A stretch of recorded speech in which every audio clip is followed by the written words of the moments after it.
Hello viewers, for DIYers here with another video for everyone. In this video here I'll be reviewing this lift by TMG Industrial. It's been a few months since I released the assembly video, so if you're looking for more information specifically on that, be sure to check it out. We've had the chance to put the lift through some testing, trying out different vehicles on the lift along with our opinion on the assembly process. To start off with the specs, the model number for this lift is TMG-ALF90. This is a 4-post lift rated at 9,000 pounds, so it's able to hold a wide range of vehicles. It has 77 inches of rise, has removable ramps, and has a CETL certified power unit. CETL certified means that it's a product of safety certification recognized by Canada. This basically indicates that the product has been tested by an independent testing agency and does comply with Canadian electrical standards and is similar to CSA or CUL. This has a single hydraulic cylinder mounted underneath one of the runways and is powered by a 220 volt 3 horsepower motor. Therefore, you need to have access to 220 volts in your shop or garage. From my personal experience, when this did arrive, we needed a forklift to remove it from the delivery vehicle. You will most likely need to do the same.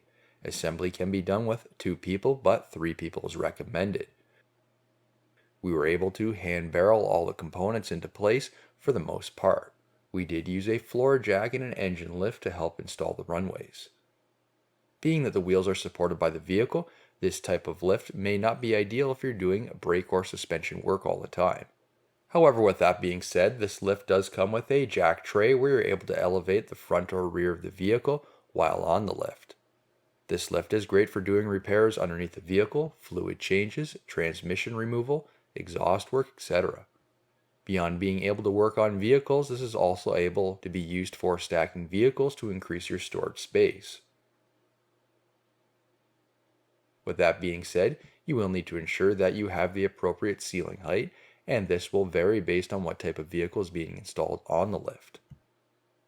The runway length is 165 inches and both of them have a checkered plate finish for a non-skid surface. The removable ramps have a long approach for low ground clearance vehicles. They can be easily removed so you're not running into them and it maintains optimal space. The overall length of the lift is 207 inches with the ramps. It's 175 inches without the ramps. The maximum lift clearance underneath the runways is 73 inches. The maximum width of the lift is 117 inches with 92 inches of clear space between the columns with the width and 160 inches of clear space between the columns going by the length. Columns use 8-gauge steel, the runway thickness is 1/2 inch, and the lift cable thickness is 3/8 of an inch. The total weight of the hoist is 1,540 pounds. The lift comes with all the required fasteners needed for the assembly and installation. You will need an electrician or have some electrical experience in order to wire this up. As mentioned earlier, this requires 220 volts. I would recommend ensuring that your concrete pad is the appropriate thickness when installing this. The lift also comes with anchor bolts and shims to ensure it's securely fastened to your floor and it sits level.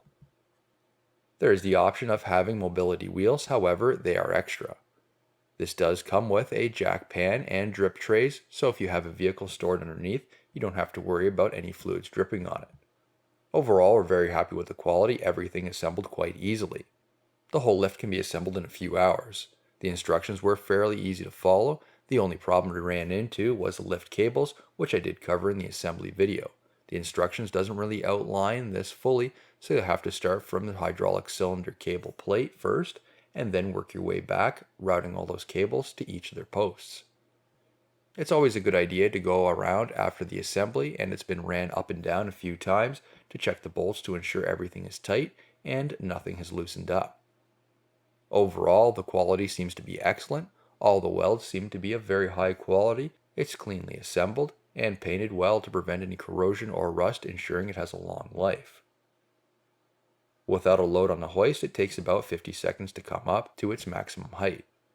I didn't have the duration it takes to lower the hoist when there's no vehicle weight on it. However, it does take much longer to come back down than compared to when it does have weight on it. Once a vehicle is on the hoist, it does take about 1 minute to reach maximum height. Have you purchased this product in the past? Please be sure to share your experiences in the comments below. New videos released every week on my channel. Be sure to hit that thumbs up. It's a huge help to me. And if you're not a subscriber, be sure to also hit that subscribe button. Thank you for watching.